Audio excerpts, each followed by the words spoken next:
Hey guys, Credit Shrivel here. Now there are two new airline branded travel cards coming out onto the market this week in the US.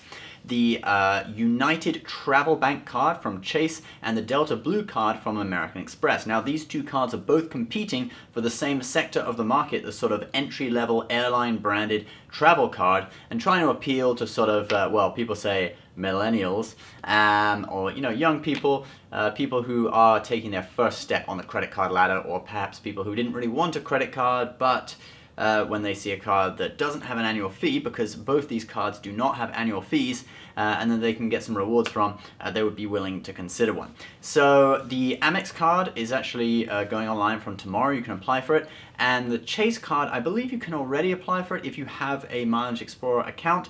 There is a apply now link on United's website, not yet on Chase's website. On Chase's website, they just have an explanation of the card, but it's going to be, it's in the next, definitely, if not today, it's in the next few days that you'll be able to apply for it. So let's take a look and compare these two cards, how they stack up against each other.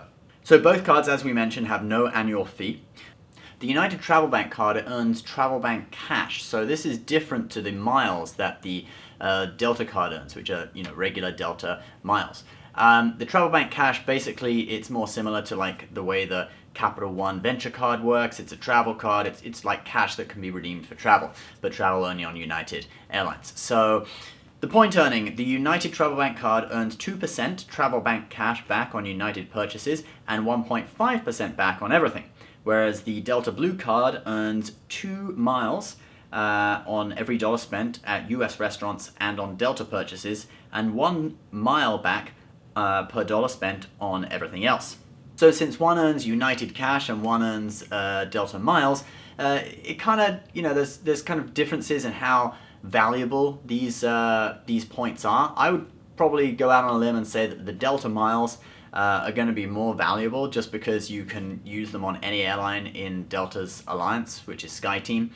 So you've got a lot of different airlines to choose from. Whereas the United cash, I do believe that you can only use it on United. But you wouldn't have to deal with award charts, blackout dates, whatever. Everything would be very, very clear that it's just contributes towards the price of a ticket. So for someone who's looking for something that's very, very clear and easy to understand, that's one advantage of the United Travel Bank card, is that it's incredibly clear and easy, whereas the Delta miles, I believe, probably would be worth more towards rewards if you're willing to really get into it and really research, read articles about how to get the best redemptions with your miles and so on. Now let's look at the bonuses. So both cards have a sign-up bonus. On the United Travel Bank card, you get $150 worth of United cash for $1,000 in spending in the first 3 months. And for the Delta card, you get 10,000 Delta miles for just $500 worth of spending in the first 3 months. So these bonuses, they're kind of roughly comparable. I think the 10,000 Delta miles are probably worth maybe about the same as the United Travel Bank cash. I'm not sure, you'd have to go and do the calculations on that one, but airline miles are usually worth more than 1 cent per mile as long as you use them wisely. It could be worth up to 2 or 3 cents if you're able to really make the most of researching the award redemptions and getting a good award redemption. Both cards feature a discount for in-flight purchases on their respective airlines. The Chase United Travel Bank card has a 25% discount on United in-flight purchases, and the Delta card from Amex has a 20% discount on in-flight purchases on Delta. So, these are roughly comparable. Obviously, the Chase card gets, a 5% better deal.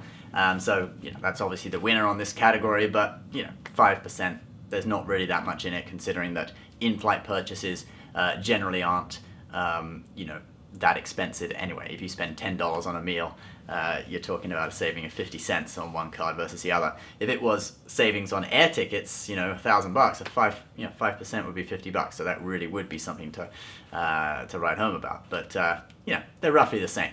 But there is one area where there is quite a big difference and a definite winner. The Chase card, the United Travel Bank card, has no foreign transaction fees, whereas the Delta Blue from Amex features a foreign transaction fee of 2.7%.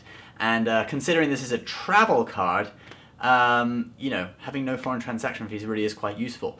Perhaps Delta is thinking that this card is going to be used more by people who are traveling domestically, and once they start heavily traveling internationally, they're going to move up to one of the other Delta cards or a different Amex card. That could be their thinking. Chase has gone all out and given no foreign transaction fees on this card, which definitely is something that you should think about when you're thinking about applying for these two cards. Are you going to be traveling within the US, or are you going to be traveling internationally? If you're traveling internationally and you want to use the card out abroad, then obviously the Chase card is going to be the winner for you on this aspect. So it seems the two companies there kind of fighting for this lower end of the market right now, entry-level cards. Obviously, American Express lost that deal with Costco last year, which represented, I believe it was around 10% of their revenue, and spending has been down on their cards, so they really want to increase spending on their cards.